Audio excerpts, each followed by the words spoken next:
Assalamualaikum warahmatullahi wabarakatuh. Waalaikumsalam warahmatullahi wabarakatuh.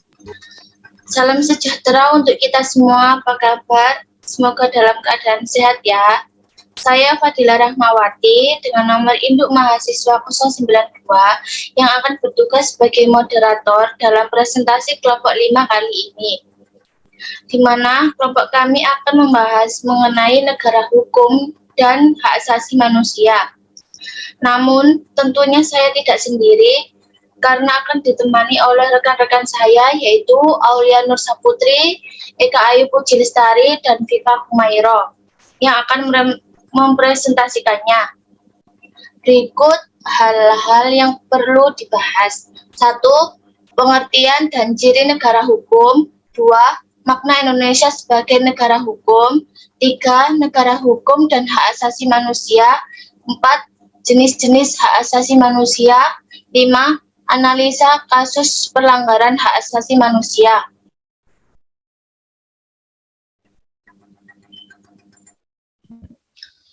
Pengertian dan ciri-ciri negara hukum. Di sini negara hukum adalah negara yang berdiri di atas hukum yang menjamin keadilan bagi warga negaranya yang bertujuan untuk mencapai kehidupan bernegara. Pengertian tersebut merupakan syarat bagi tercapainya kebahagiaan hidup untuk warga negara, dan sifat keadilan itu perlu diajarkan rasa susila kepada setiap manusia, agar dapat membuat warga negara suatu bangsa menjadi baik. Nah, negara hukum bersandar pada keyakinan bahwa kekuasaan negara harus dijalankan atas dasar hukum yang adil dan baik. Di sini ada dua unsur dalam negara hukum. Yang pertama, hubungan antara yang memerintah dan yang diperintah tidak berdasarkan kekuasaan, melainkan berdasarkan suatu norma objektif yang juga mengikat pihak yang memerintah. Yang kedua, norma objektif itu harus memenuhi syarat bahwa tidak hanya secara formal, melainkan dapat dipertahankan berhadapan dengan ide hukum. Untuk ciri-ciri negara hukum, yang pertama, kekuasaan dijalankan sesuai dengan hukum positif yang berlaku. Yang kedua, pekerjaan negara berada di bawah kontrol kekuasaan kehakiman yang efektif. Yang ketiga, berdasarkan undang-undang yang menjamin hak asasi manusia. Dan yang keempat, menuntut pembagian kekuasaan.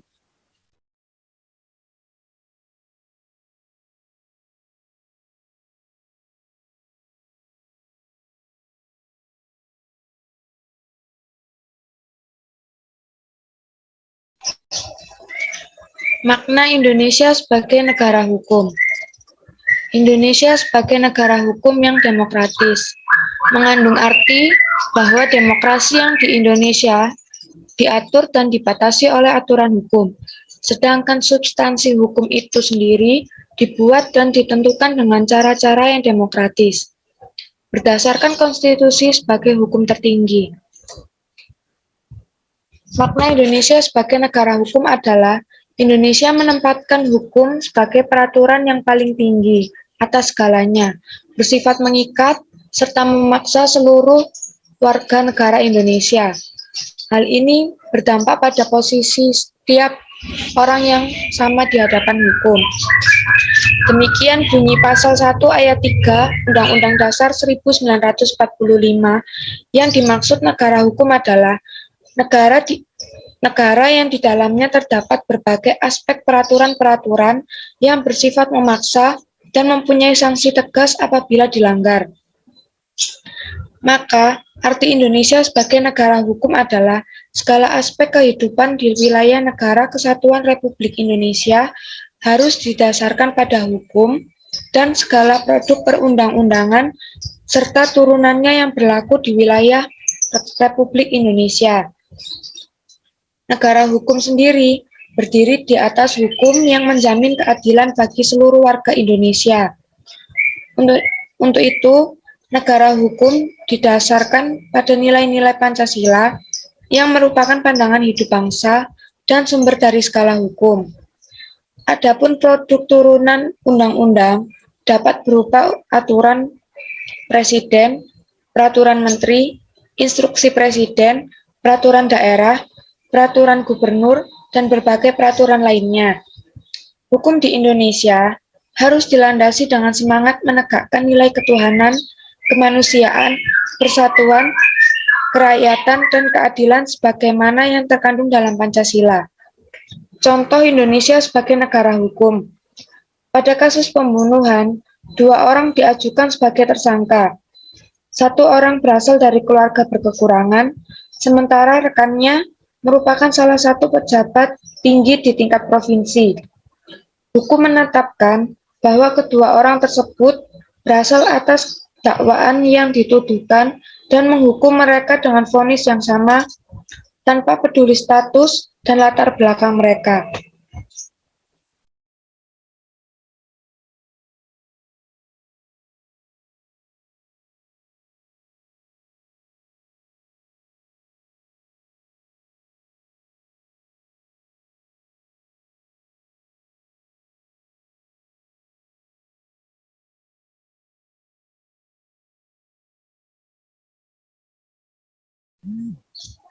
Hubungan hak asasi manusia dan negara hukum. Hubungan antara hak asasi manusia dan negara hukum sangat erat dan saling berhubungan serta tidak dapat dipisahkan karena suatu hukum berfungsi untuk melindungi hak asasi manusia itu. Selain itu, suatu perilaku manusia di suatu negara selalu berdasarkan hukum. Semua hak terikat oleh hukum dan ada bukti bahwa hukum yang mengikatnya. Di sini, hak asasi manusia yang dimaksud adalah seperangkat hak yang melekat pada hakikat dan keberadaan manusia sebagai makhluk Tuhan yang Maha Esa dan merupakan anugerahnya yang wajib dihormati, dijunjung tinggi, dan dilindungi. Hak asasi manusia tidak mungkin eksis di suatu negara yang bersifat totaliter atau tidak demokratis. Namun sebaliknya, negara yang demokratis pastilah menjamin eksistensi hak asasi manusia. Suatu negara dapat dikatakan demokratis apabila menghormati dan melindungi hak asasi manusia. Kondisi yang dibutuhkan untuk merealisasikan tegaknya hak asasi manusia adalah adanya nilai demokratis di dalam kerangka negara hukum. Konsep negara hukum dapat dianggap mewakili model negara demokrasi.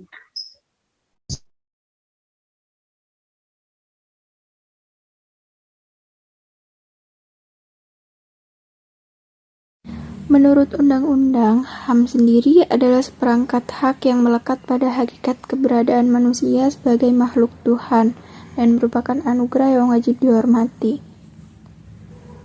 Nah, HAM sendiri ini bersifat universal, jadi dalam HAM tidak mengenal batasan umur, jenis kelamin, negara, ras, agama, maupun budaya. Perlu kita ketahui, HAM sendiri ini ada 6 macam. Nah, yang pertama adalah hak asasi pribadi atau personal right. Hak asasi pribadi ini adalah hak yang meliputi kebebasan menyatakan pendapat, kebebasan memeluk agama, kebebasan bergerak, kebebasan untuk aktif setiap organisasi atau perkumpulan, dan sebagainya. Contohnya seperti hak kebebasan untuk bergerak, berpergian, berpindah-pindah tempat, kebebasan mengeluarkan atau menyatakan pendapat, hak kebebasan memilih dan aktif di organisasi atau perkumpulan, hak kebebasan untuk memilih, memeluk, dan menjalankan agama dan kepercayaan yang diyakini masing-masing. Yang kedua adalah hak asasi politik atau politic right. Hak asasi politik adalah hak ikut serta dalam pemerintahan, yaitu hak untuk memilih, dipilih dalam suatu pemilu, dan hak untuk mendirikan parpol atau sebagainya. Seperti contohnya, hak untuk memilih dan dipilih dalam suatu pemilihan, hak ikut serta dalam kegiatan pemerintahan, hak membuat dan mendirikan parpol atau partai politik dan organisasi lainnya, hak untuk membuat dan mengajukan suatu usulan petisi. Yang ketiga adalah hak asasi hukum atau legal equality right. Hak asasi hukum ini adalah hak untuk mendapatkan perlakuan yang sama dalam hukum dan pemerintahan. Contohnya seperti hak mendapatkan perlakuan yang sama dalam hukum dan pemerintahan. Hak untuk menjadi pegawai negeri sipil, hak mendapatkan layanan dan perlindungan hukum. Yang keempat adalah hak asasi ekonomi atau property right. Hak asasi ekonomi ini adalah hak untuk memilih, membeli, dan menjual, serta memanfaatkan sesuatu. Contohnya seperti hak kebebasan melakukan kegiatan jual-beli, hak kebebasan mengadakan perjanjian kontrak, kebebasan menyelenggarakan sewa-menyewa, utang piutang, kebebasan untuk memiliki sesuatu, hak memiliki dan mendapatkan pekerjaan yang layak. Yang kelima adalah hak asasi peradilan atau procedural right. Hak asasi peradilan ini adalah hak untuk mendapatkan perlakuan tata cara peradilan dan perlindungan. Contohnya seperti hak mendapat pembelaan hukum di pengadilan, hak bersamaan atas perlakuan penggeledahan, penangkapan, penahanan, dan penyelidikan di mata hukum. Yang keenam adalah hak asasi sosial dan budaya atau social dan cultural right. Hak asasi sosial dan budaya ini adalah hak yang menyangkut dalam masyarakat, yakni untuk memilih pendidikan dan hak untuk mengembangkan kebudayaan dan sebagainya. Contohnya seperti hak untuk mendapatkan pendidikan yang layak, hak untuk mendapatkan pelajaran, hak untuk memilih, menentukan pendidikan, hak untuk mengembangkan bakat dan minat, hak untuk mengembangkan hobi, dan hak untuk berkreasi.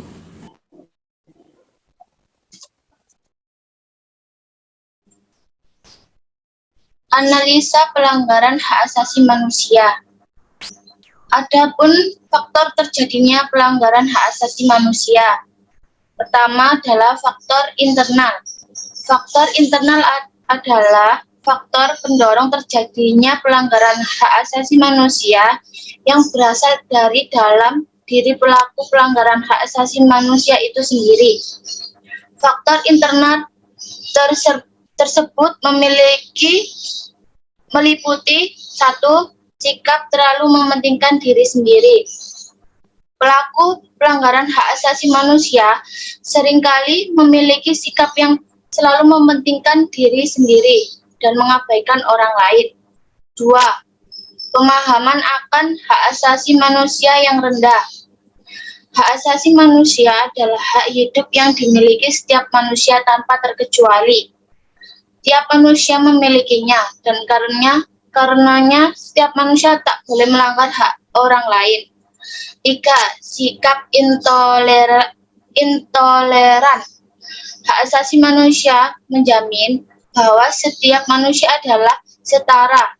Oleh karenanya tidak diperkenakan untuk merendahkan atau mendiskriminasi orang lain. Faktor eksternal. Selain faktor dalam diri, ada pula faktor eksternal, yang mana merupakan faktor pendorong terjadinya pelanggaran hak asasi manusia yang berasal dari luar diri manusia. Faktor eksternal tersebut meliputi 1. Penyalahgunaan kekuasaan. Ada banyak jenis kekuasaan dalam kehidupan kita. Misalnya, kekuasaan dalam pemerintahan dan kekuasaan dalam tempat kerja. Kekuasaan membuat orang yang diberi kuasa tersebut seolah dapat melakukan apa saja kepada orang yang dikuasainya. Hal ini rentan terjadinya penyalahgunaan kekuasaan. 2. Ketidaktegasan aparat penegak hukum. Pelanggaran hak asasi manusia merupakan tindakan melanggar hukum dan mesti diproses secara hukum. Namun, jika aparat penegak hukum tebang pilih dalam menyelesaikannya sebuah kasus pelanggaran hak asasi manusia, kasus tersebut akan berlarut, sulit diselesaikan, dan berujung pada normalisasi pelanggaran hak asasi manusia. 3. Penyalahgunaan teknologi. Teknologi merupakan pisau bermata dua. Ia dapat berguna untuk kehidupan manusia, namun dapat dijadikan alat untuk menyerang manusia. Penyerangan terhadap manusia lain dengan teknologi berarti mencederai hak orang lain atas hidup tanpa kekerasan. 4. Kesenjangan sosial dan ekonomi. Kesenjangan yang terjadi, baik sosial maupun ekonomi, membuat masyarakat terbagi dalam strata tertentu. Golongan masyarakat di strata yang tinggi akan merasa lebih berkuasa atas golongan yang bawah. Ketidakseimbangan ini rawan memunculkan tindakan-tindakan melanggar hak asasi manusia. Di antara tersebut ada contoh kasus pembunuhan Munir. Munir Said Tholib adalah seorang aktivis hukum dan hak asasi manusia asal Indonesia. Ia giat mengkritik kekerasan yang dilakukan pemerintahan Orde Baru. Namanya dikenal setelah mendampingi proses hukum pembunuhan Marsina, buruh perempuan di Surabaya yang dibunuh karena menuntut hak pada tahun 1993. Ironisnya, pada 7 September 2004, Munir mengembuskan napas terakhirnya setelah diracuni ketika ia naik pesawat menuju Amsterdam. Kasus tersebut menjadi terhangat ketika itu, hingga Presiden SBY membentuk tim pencarian fakta atau yang disebut TPF untuk menyelidiki kasus tersebut. Tak lama setelah pembunuhan terjadi, penyelidikan yang dilakukan TPF tersebut rampung setahun berselang pada Juni 2005. Namun anehnya, dokumen hasil penyelidikan TPF dinyatakan hilang oleh pemerintahan. Persidangan kasus pembunuhan Munir yang digelar pada akhirnya menjatuhkan putusan bersalah pada Polikarpus Budihari Priyanto. Polikarpus dinyatakan bersalah karena terbukti menjadi orang yang meracuni Munir di pesawat. Dijatuhkan hukuman 14 tahun penjara. Polikarpus dibebaskan pada 2018. Meski baru menjalani hukumannya selama 8 tahun, ia pun meninggal pada Oktober 2020 lalu. Menurut Undang-Undang KUHP, kasus Munir akan kadaluarsa pada tahun 2022. Upaya penyelesaian kasus pembunuhan Munir tersebut dilakukan. Komite Aksi Solidaritas untuk Munir atau disebut KASUM pada 2020 lalu menyerahkan legal opinion untuk membuat kasus pembunuhan Munir dijadikan kasus pelanggaran HAM berat supaya dapat diselesaikan tanpa tenggat.